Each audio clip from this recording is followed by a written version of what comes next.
Cedric, in these times, what can businesses do to strengthen their supply chain? This is a very good question. Supply chain health is critical, and having a strong supply chain is a competitive advantage at the end of the day for businesses. From reviewing their forecasts with their suppliers to optimizing their logistics to reviewing the inventory, a lot of things can be done. But today I will emphasize two actions that they can undertake. The first one is to stress test their supply chain. The second one is to create an agile supply chain.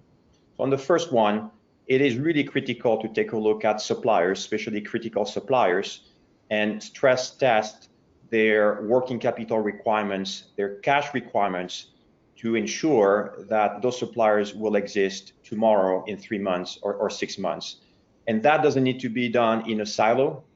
In those worlds of ecosystems, suppliers are ready to open books and discuss really openly where they are and have a conversation with their customers.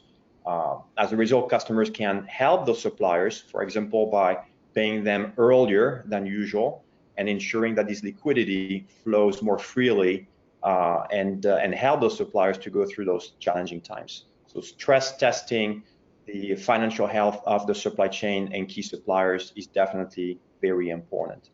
The second one is around agility. And here it's going to be interesting because not all countries are created equal. In a few months, we will have some countries that will be completely open for business. They will be out of a lockdown and be ready to grow. At that time, there might be other countries still subject to a lockdown where their businesses cannot operate. So if you are in the first country and you want to fully operate, you expect your suppliers to produce. If your suppliers are in a country subject to a lockdown, you're not going to receive the goods or the services, and that will not allow you to ramp your own business. I think it's very important to think about the entire supply chain, having backup suppliers, and more importantly, to have an ability to onboard new suppliers in case the suppliers that you typically rely on are subject to a lockdown.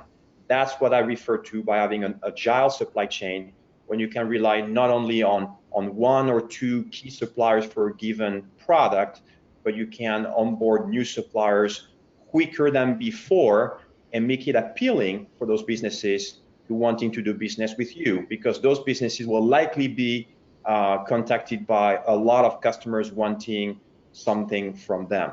So onboarding those suppliers and offering something appealing to the suppliers to come in and fulfill orders is critical. So that's my recommendation: stress testing the financial health of the supply chain and creating an agile supply chain to onboard new suppliers as fast as possible. Thank you for listening, everyone. Looking forward to connecting in the next video. For now, stay healthy and be safe. Thank you.